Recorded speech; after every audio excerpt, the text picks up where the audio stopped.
Well, good morning again. I am Katie Scott with Kiss and Tell Scrapbooking, and we are at episode 2 of the Century Scrapbook Project. And um, this is what we're going to be scrapbooking today.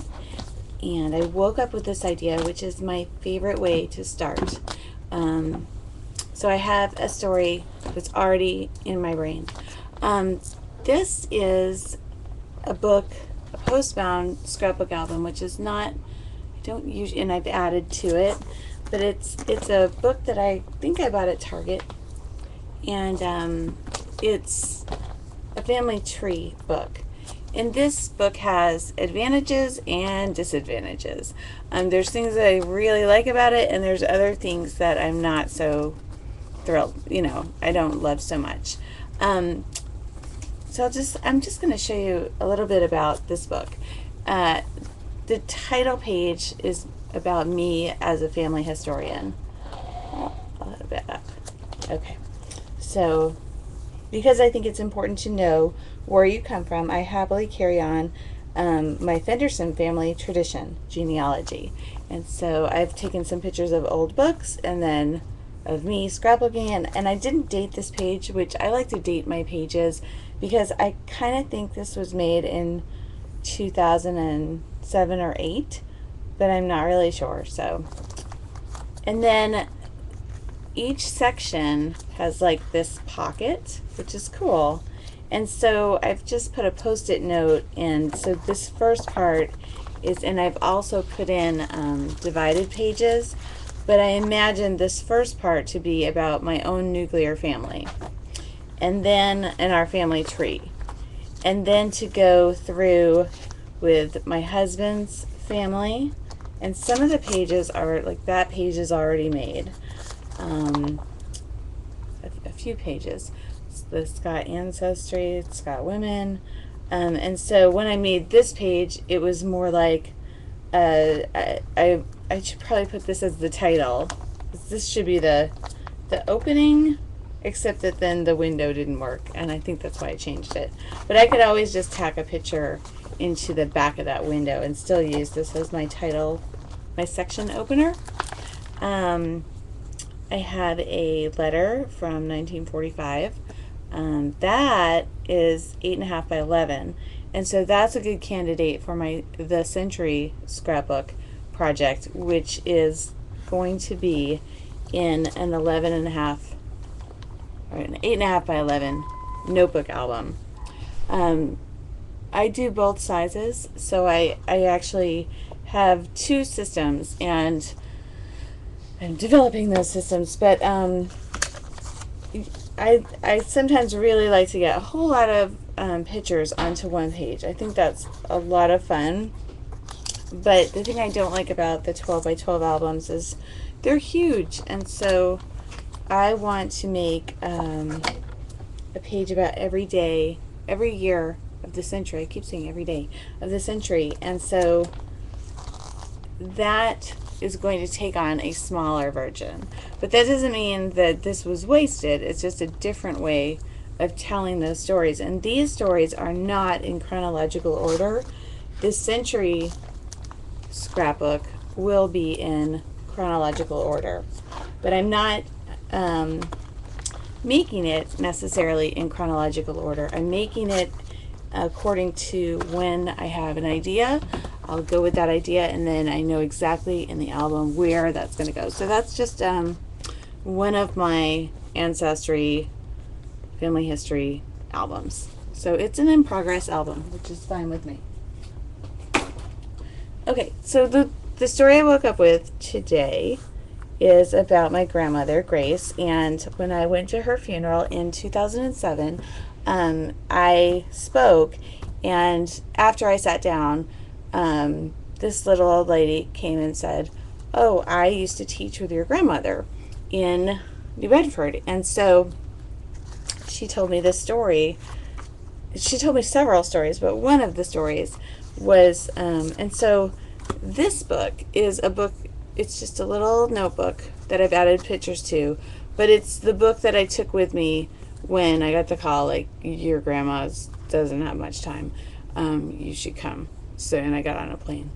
And so I brought this little album with me, and then I intentionally left several of the first pages blank. So there's like a good 10 pages there blank. And then I started writing down memories. And I think this is even how I came up with, what do you call it, the eulogy. I did like a talk at my grandmother's funeral, and I really talked about memories that I had of her. It was all about what I remember. And so these are just different things that I remember about her. But today, what I'm looking for is to see if, so I just have a bunch of memories here. I think I was just writing down memories as I remembered them. And then later I went in and put pictures. So I left those blank. I wrote on this side, which is not usually the side I write on. So let's find if I wrote down that story that I want to tell. Oh, haha. There's that same picture. And this is really a great thing if you can scan in your old pictures and then you have them as 4x6. Then you can feel like they're not precious, and you can scrapbook with them, and if I ripped it, it would be okay. Yeah. Okay, so this, I think, is the eulogy here. No, part of it. I'm really looking for this little story that the lady told me. Let me see if I can find it. And if I could even find like what that lady's name is, that would be so cool. But the other part of the story that I really want to know, I am playing Pong in this picture here. That's so funny. I'm totally playing Pong. If I can figure out what year it was. So it's really awesome if you have old journals. So what I'm kind of learning is, I think that I am going to set aside some photos for this particular project that I'll just have handy. So probably in a storage binder, or maybe just a shoebox, but something where if I wake up with the story about my grandmother, I can quickly find a picture of her and then pair it with some pictures of me. And today the story that I want to tell is about how when I went to my grandmother's funeral, this teacher, a friend of hers, told me about this funny time when they went skiing. And that's the story that I'm going to tell. So I picked recent pictures of me skiing, and then I don't have a picture of my grandmother skiing. I didn't even know she skied until I went to the funeral. 'Cause she never talked about that, I don't think. But, so I'm just going to use a regular picture from her. And this doesn't feel like a precious picture because I have several, it's digital now. So it's just like any other picture. So and then I've taken one of my journals from a recent ski trip. Okay, and then while I was looking for all that, I also found these photos of my grandma, and I think she's, these were ones that I also recently scanned in. So I have actually cut them up, you can see, and used those three on a different layout.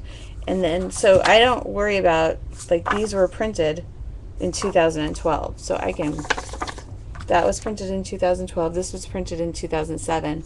But I can print those all day long, and it's cool. But this story came to me as I had this story, then this story came to me.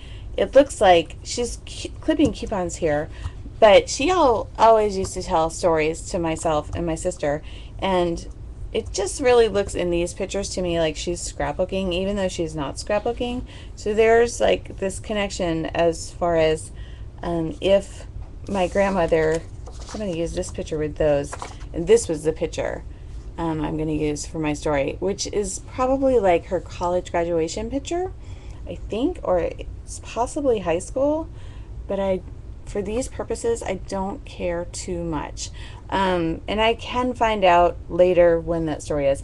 But the thing I like about this picture is that she kind of looks like she has a sly look on her face. And so the story I'm going to tell is about a little sneaky time that she did. Okay, so less talking probably and more scrapbooking, but So what I'm doing is I'm trying to find that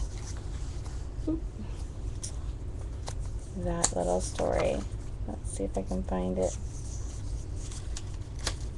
And so the other thing that I thought with this project is I do keep journals, and I have journals from my whole life. I don't consistently keep journals, but I'll start a notebook and then do it for maybe a month or two, and then I'll, it won't be finished. So there'll be empty pages usually. But I don't think, there's not empty pages in this book. Wow, I really filled up the entire book. This was very therapeutic though. If you are suffering a loss, it's very therapeutic to just go in and write. Okay, so here's, this is like, so far in this book, those are all memories. And then it starts 8:50 a.m., Tuesday, March 6, 2007. Residence in South Dartmouth, Massachusetts. Alone in the hotel room. Got here first to last night. I'm not ashamed to say that I got the room upgraded so everyone would have a bed.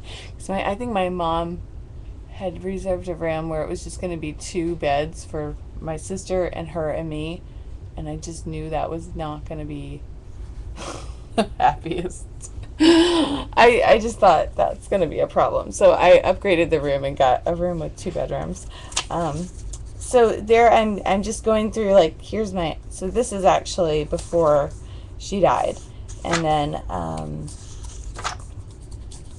so I can probably go now to where the funeral is, because I know I didn't know that story before she died.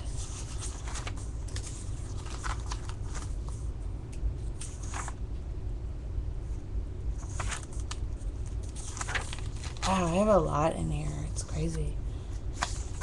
Like, Grandma had a cat named Stinky. I don't know. See, somebody told me that, and then I don't think I knew that. But if you write things down, you'll remember stuff you never would have remembered later.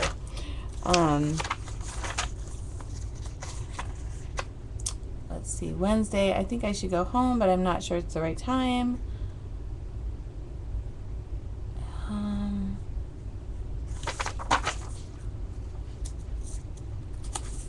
Okay, so here I'm talking about my mother's cousin, and that the guy who invented the electric pencil sharpener knew my grandmother, and he was bipolar and knew our family.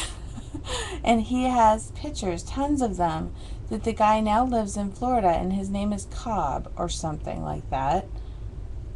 Wow, I should totally look him up, right? Maybe he's that guy from Tampa. I have some other pictures. I bet that's him. Oh, wow. I have to tell my aunt that. That's so cool. Okay, so the other thing about this project is I really think that I'm going to discover things as I'm making the pages. And not just through old journals, but also through like Pinterest. I found lots of old stories that I don't know all the stories, but I'm finding stories that my mother and my aunt didn't know. And they're like, wow, really? I always wondered about that. And I always wondered. And so it's really cool to, like, start to put together all the pieces. Okay, so 10 a.m. Thursday. Grandma died at 9:15. So what I want to get to where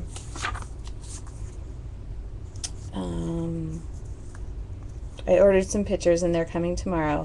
I wanted to have a scrapbook ready, but I could never bring myself to make it since that would mean it was time.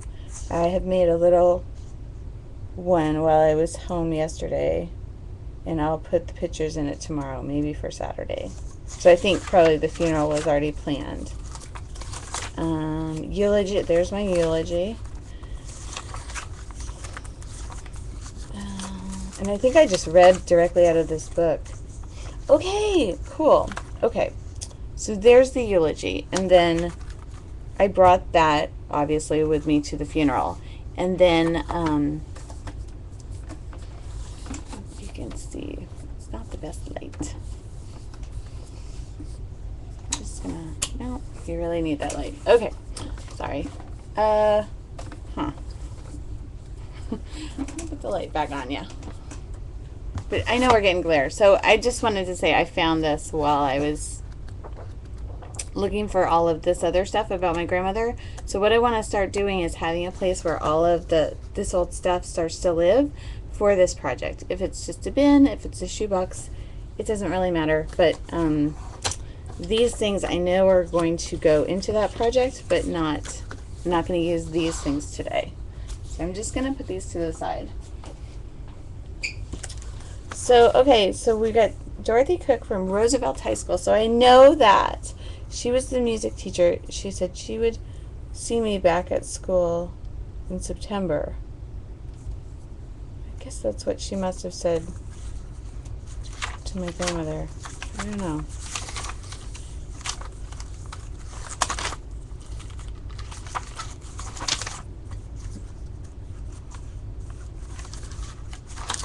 Darn it.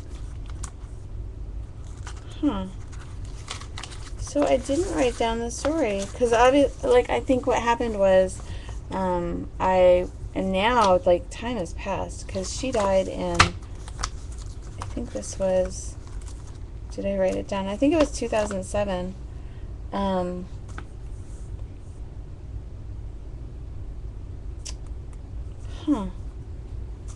Dorothy Cook, Roosevelt High School, would see me back at school in September. Music teacher. So I think that's the story, but here's the story. Gosh, that's really... I didn't write down the story. That's really that bugs me. But I did write down a lot of stories. So there's a good lesson for keep journals, and even if you don't consistently keep them or finish them, they're still useful. And then if you can keep, once you go to make old projects, because I have journals from the 70s and 80s, I have journals for my whole life. What I want to start doing is putting them in places where, putting them into the chronological order of this project. So then I can find them. They're going to be in these bookshelves at my office. So now we're going to, 20 minutes in, 17 minutes in, start to do the actual scrapbooking. So these are the photos that I'm going to be using. They don't really seem related at all, but they totally are. And that glare is so bugging me. Let's see if I can fix it. Need help.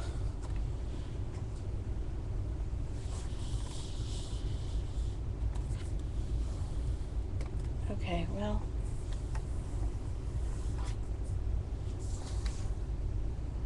I think that's going to be all right. I don't know. Okay, I'm just not going to worry about it anymore. So I'm not going to probably use these journals, but these journals are going to be in a special place. So these 18 minutes in, these are the pictures we're going to be working with today. And since the story is already on my mind, I want to kind of get that written down first. So I keep some just journaling cards in this thing, Tupperware thing. So I'm just going to pick one and tell the story quick.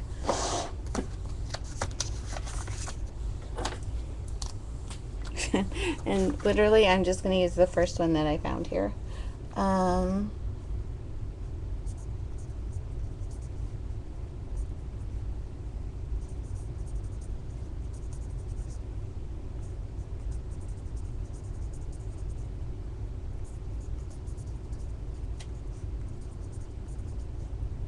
Eulogy. How do you spell eulogy? U-L-U-O.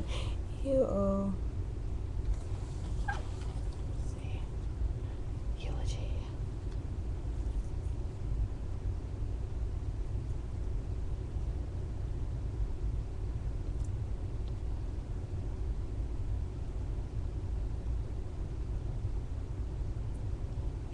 Eulogy. L-O-G-Y. U-L-O-G-Y. What a weird word.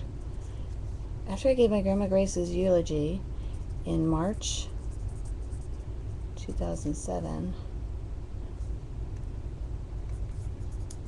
Dorothy Clark, I think that's what her name was, a fellow picture at Roosevelt High School.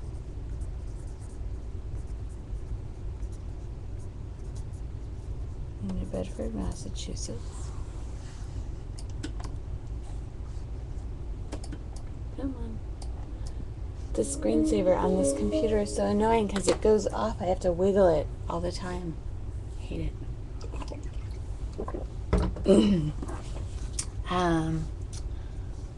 After I gave my grandma Grace's eulogy in March 2007, Dorothy Clark, a fellow teacher at Roosevelt High School in New Bedford, Massachusetts, told me.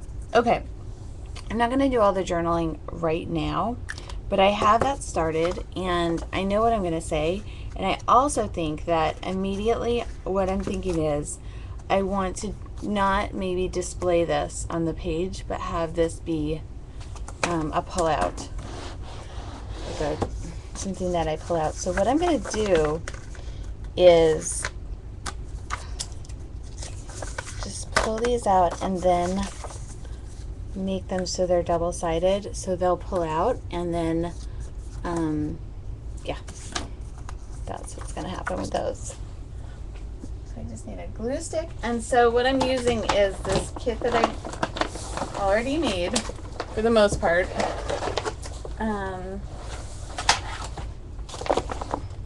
And there are journaling bits in here, but I just quicker, it was easier just to grab my journaling bin since I'm home. But if I was away, I would have just taken seriously like the first journaling tag that I found, and I would have just started. Doesn't really matter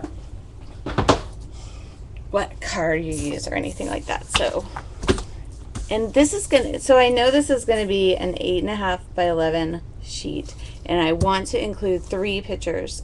So that's like gonna be most of the space, right? A lot of times what I like to do is just cut the space, and I think this is gonna be my background paper. So I'm just gonna cut that now. This is a 12 by 12 that I'm cutting down to 8.5 by 11.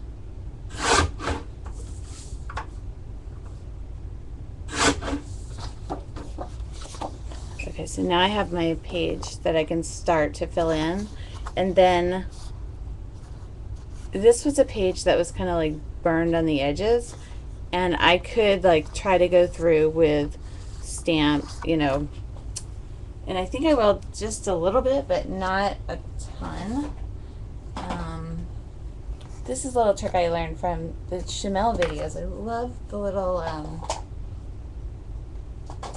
like burning the edges, but I'm not gonna like inking the edges, I guess is what I want to say. But I'm not gonna try to totally duplicate that look because I just don't think I'll accomplish it. So I don't have high hopes about that. So I'm just gonna, I think that's right, yeah. But I am just gonna finish that off.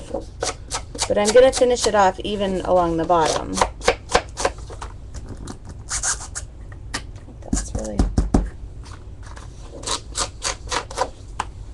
this makes a little better.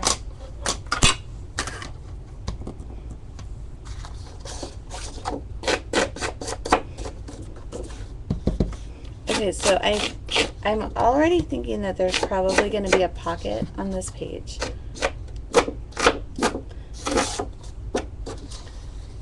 So the tags are going to live in the pocket, and then the photos will probably be on the pocket. That's how this is going to work. But I want kind of probably some shallow pockets, because I want these tags to be probably towards the top, and then maybe have the pictures towards the bottom.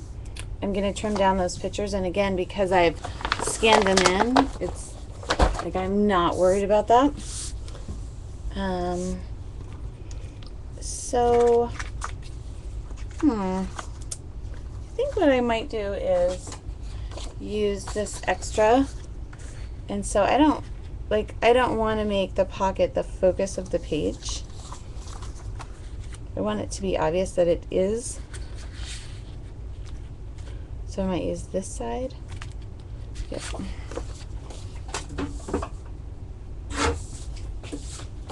Okay, so that's gonna, and I want the pocket to be pretty close to the top. I might even, yep, I'm gonna put that on top. I'm gonna sew that onto the top like this. So it is gonna be a shallow pocket, and then the bottom part is maybe gonna be like a strip that will keep that on tighter, and the date of when I think the story happened, and I'm still not really sure, and then these will come out the top like this, but I don't want them sticking up too much, so I just want them to stick up like this. So I need to give myself enough room here, and that will do it. So I'm just going to draw a line with a pencil. I had a big goof mistake with a pencil yesterday.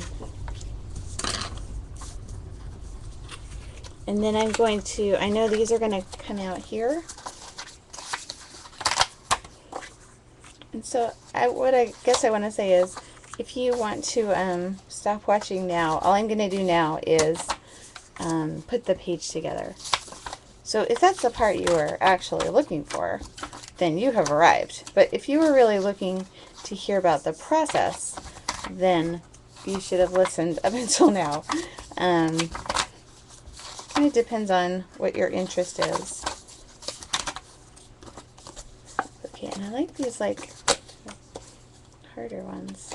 These are Scrapbook journaling tags, so they're probably something I picked up at a craft store.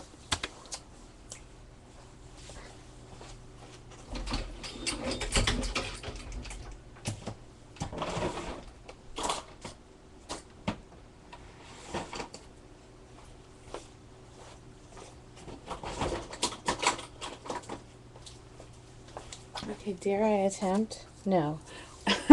I need a glue stick, but I just can't master these things. I always mess it up. So I'm just looking for a glue stick, and I know I put one in this kit.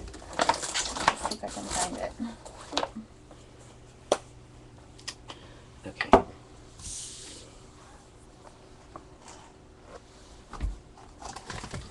One little trick that I love for using the glue stick is to just have an old magazine handy, and then you can glue stick on that surface instead of on your actual surface, so that you don't get your table all sticky. And that makes for the card to feel sturdy. So I'm just going to glue a bunch of these together. And I can really just do a couple right now so you get the effect. So I don't make like a super long 2-hour video like I did last night. So when I say my scrapbook process usually takes me about a half an hour, it usually really does. But I usually will not. Sometimes I'll come in with an idea, but sometimes I don't. You know, sometimes I'll come in with no idea, like I did last night. If I have an idea, it makes things go much quicker. Okay, this is funny. Here's some improv scrapbooking, okay? Use what you have in front of you. So I'm going to use those tags. I'm not going to put them all together right this second. And I know I'm going to journal on them. But here's a little birdie. And this is from the page that I was using to, this is from a magazine that I was using to glue stick stuff with. But I'm going to use this bird on my page.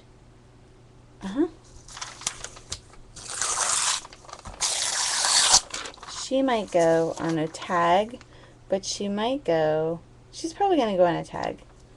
But put her up there. Yeah.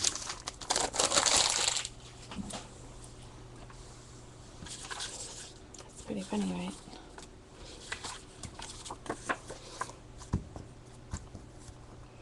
So that's one lesson in what I call improv scrapbooking is don't, like, just part of improv is just having what's in front of you and using what's in front of you.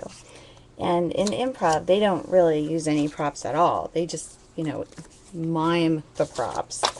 Or they, what they call that. There's a word for it. Should look it up. Object work, I think that's what they call it. But in their object work, what, so they like want to pantomime like doing the dishes. They try to get really good at that. But this is not really about that. But there are so many concepts from improvisational comedy that you can use not to make funny scrapbook pages, but to make more authentic scrapbook pages. And also to make you a faster scrapbooker. So I think like if you use improvisational comedy techniques in scrapbooking, it's going to get you to this place where that's not what I wanted to do. See, that's the thing. That's not what I wanted to do, but I'm not going to stop. So I wanted that part to show.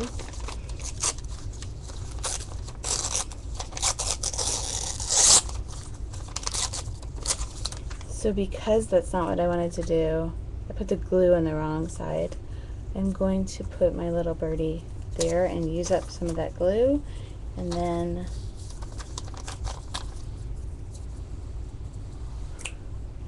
use some scraps to fill that in. I was talking last night about how I always sort of want to save scraps, but then nobody ever wants your old scraps. And a lot of times you won't go back and use the old scraps. But I have this kit that I put together, so I'm looking back through the kit, and I remember I made a couple strips of scraps last night, and I'm just going to see if I can find those real quick. See, this strip is obnoxiously tiny, but might be able to use that anyways. And then there's a strip, just a white scrap strip, and I do have some scraps that I just keep in a drawer down here, so I'm just going to access those quickly, and I'm seriously just taking like the first ones that I find. Like these were on top. Okay, that kind of works.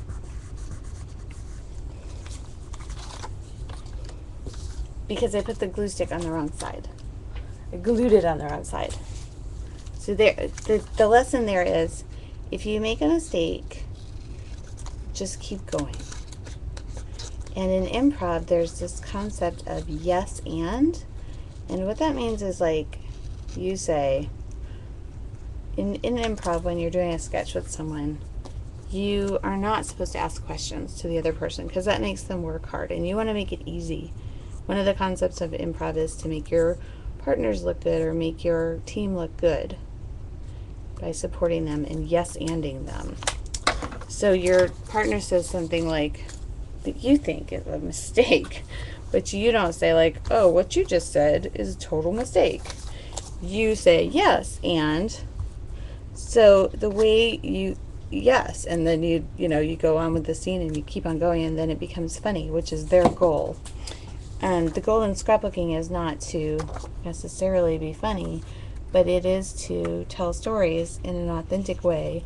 And it's also to make pretty pages, but if you spend all of your time deciding, then you're not making anything. So just spend your time like gluing stuff together, and it will work out. And if it seems like it might not. Even if it seems like, oh no, I just made a huge mistake. You probably didn't. It's probably going to be just fine. Just keep going. Just keep your hands moving. I'm sure there's a sports analogy there. that I don't know about. Like boxers, don't they have to like dance around the whole time? That's another tip. Is last night if you want to scrapbook faster, stop sitting down. I went way long last night, partly because I do a lot of talking when I was making these videos, but also because I was sitting down, and I really think that sitting down makes you slow. So if you want to scrapbook faster, stand up. And I've made my scrapbook table at like counter height, so it's, you know, go to your kitchen and do it there. Do some scrapbooking standing up. So okay, these want to go here, and I don't want them to go too far off the page, and I want this to be really stuck down pretty solid. So I think I'm going to use my machine.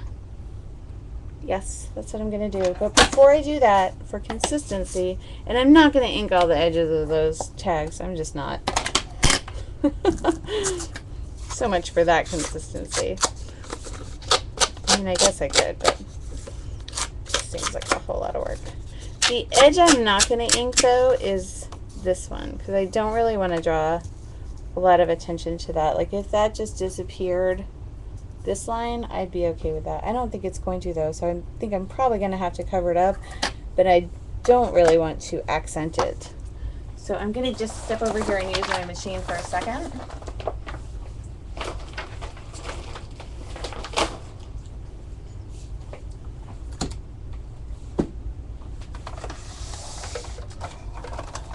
I find when I want something to be really, for a pocket page, sewing works great. Okay, I actually want this a little bit lower than that line that I had done before. So I'm going to do the line again. And I'm going to sew the top part of that pocket first, like this part, because I want that to be, I want to highlight this edge, but I don't want that edge sewn down. So I'm going to sew that first.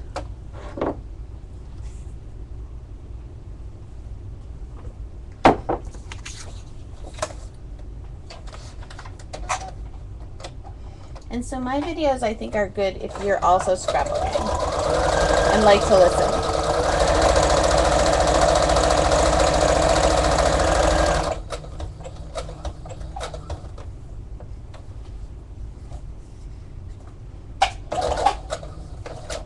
I don't think they're really good for just watching, because sometimes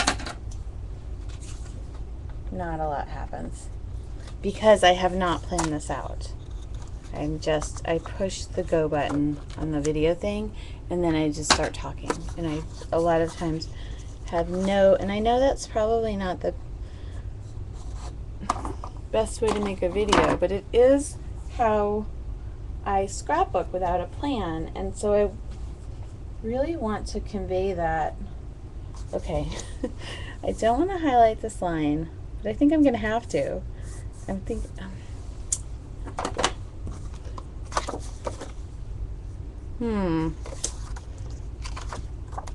Because I want to sew that down, so now I know there's going to be this. I'm just going to have to cover up the stitching. I'm not going to ink it. And I'm going to sew a border around the whole page just because I really like the way that looks. So let me sew that little part first. I love the pocket pages for memorabilia, and I use them a lot for that.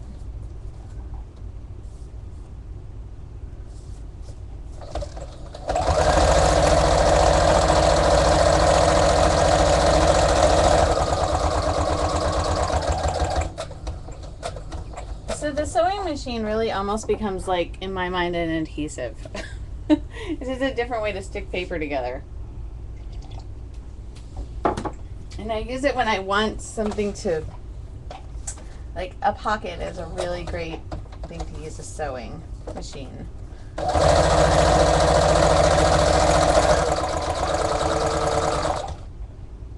So sometimes my sewing is just decorative, and sometimes it's useful.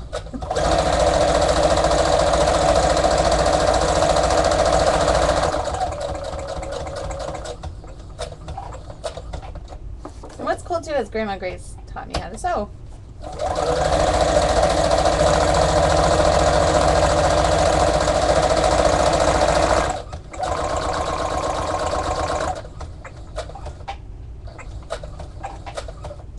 So whenever I put the stitching on the page about her, it feels like good.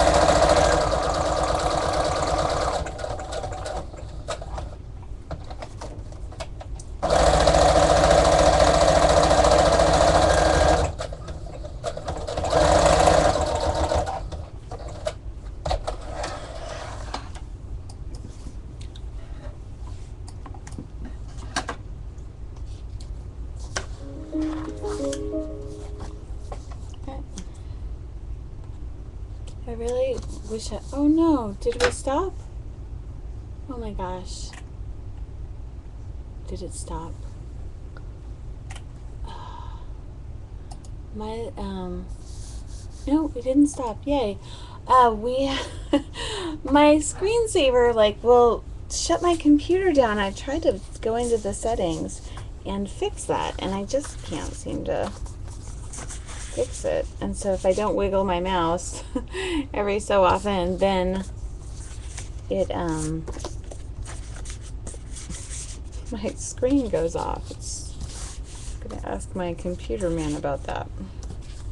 Okay, so I have a lot of space there for a lot of stories.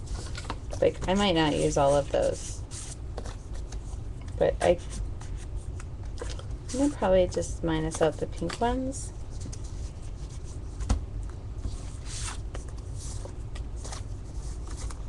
And I'll use 5. That's not too bulky, and that'll give me enough space to tell stories. Okay, so the birdie is kind of making me, because I was going to title this, It Skips a Generation, because that seemed like a good concept, because my mom doesn't like to go skiing, and I think I'm going to, this picture was going to go in with the story about how the story is this. So this teacher and my grandmother like went and snuck up and went skiing. I think my grandfather was an accountant, so they went skiing during tax season, and for some reason he didn't want her to go, but she and this other teacher friend of hers snuck up to New Hampshire and went skiing for the day and thought they could like totally get back on time. And this must have been before my mother was born, so it's got to be like after my grandfather's back from the war and before she had kids, so that wasn't a whole lot of time. So the war ended in 44, I think, and my mother was born in 46.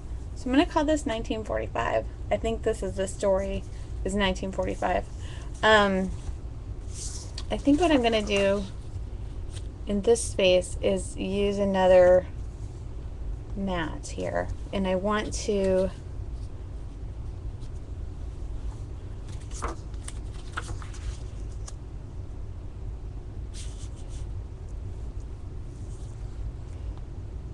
cut it like this, I think. I was thinking I was going to put her on the left and me on the right because she comes before me, but I like and she's kind of looking this way, but I think I like it this way instead. So I'm going to cut that random man out. I don't know who he was. Just happened to get in my picture. And now I'm looking for a piece that's gonna, and I pulled some doilies. Sticking to that kit that I used.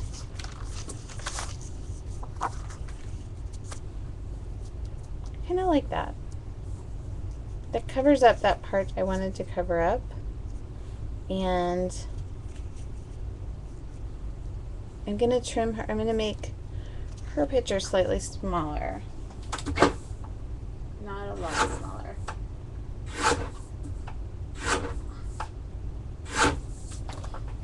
But because I have lots of, I have her picture. Maybe I am going to do it that way. There we go. That's what I'm thinking there. And then now I'm thinking about the title, and then I'll add in some more random bits. So I think the title for me is always going to be the year. And I want the year to really stand out. So this is the page I made last night. And the year doesn't have to be huge, but I do want it to, the color of it to contrast. And this album is not going to be all aqua. It's going to be all different colors. But I just always want the contrast to be kind of high. So I'm going to look for probably like a hot pink or a red numbers for that space. And so the fastest thing to do is just find some letter stickers with the numbers right on them. And I'm looking for either red or pink. And it doesn't, if I don't find the right exactly colors, that's okay. And it needs to say 1945. Okay.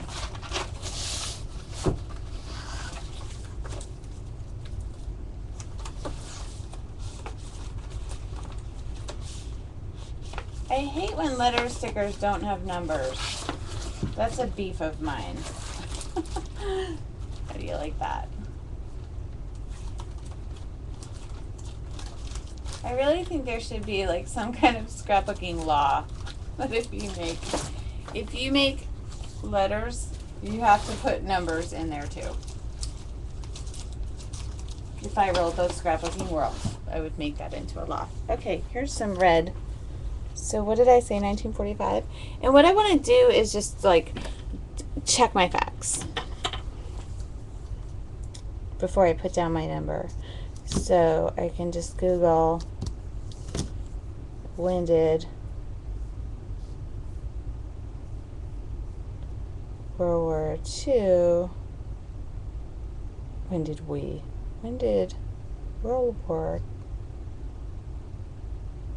II end?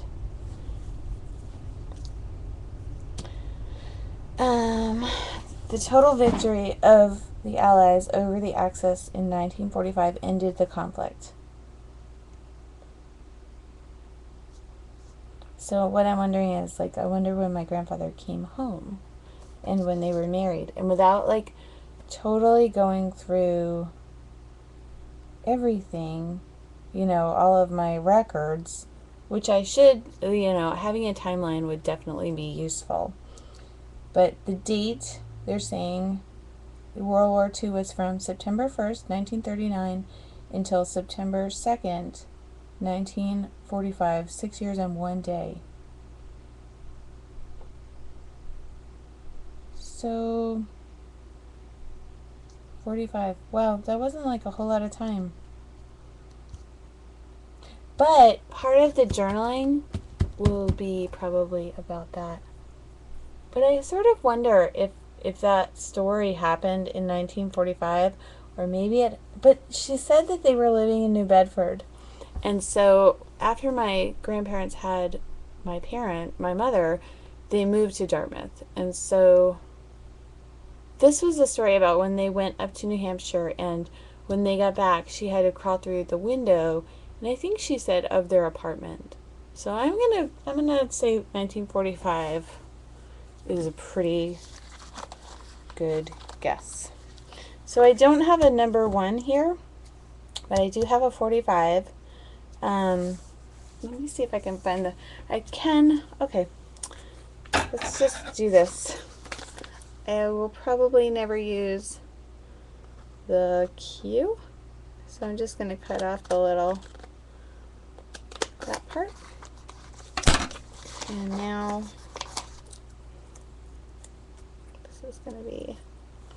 that's going to be my 1. And I almost want to put like the about 1945, but I think that would take up too much space. Let's just see. Yeah, that's kind of fun, actually. So I think I'll start pasting this stuff down. Okay. So sticking stuff to doilies and sticking doilies. I think glue stick will work.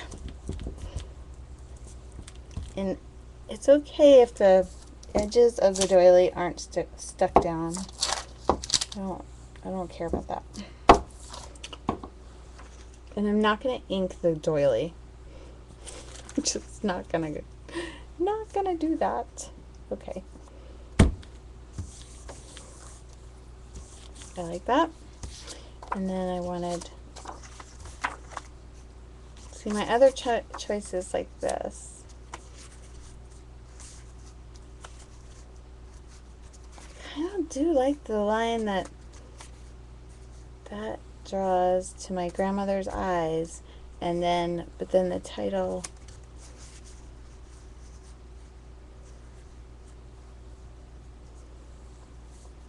can be here, and maybe something else here. I don't know. But then I kind of like that too. And my computer. And now what, the other part that's kind of bugging me now is I can see the edge, but it's not really, I'm not loving the edge. So I almost want to put like something either dark blue or red there, maybe.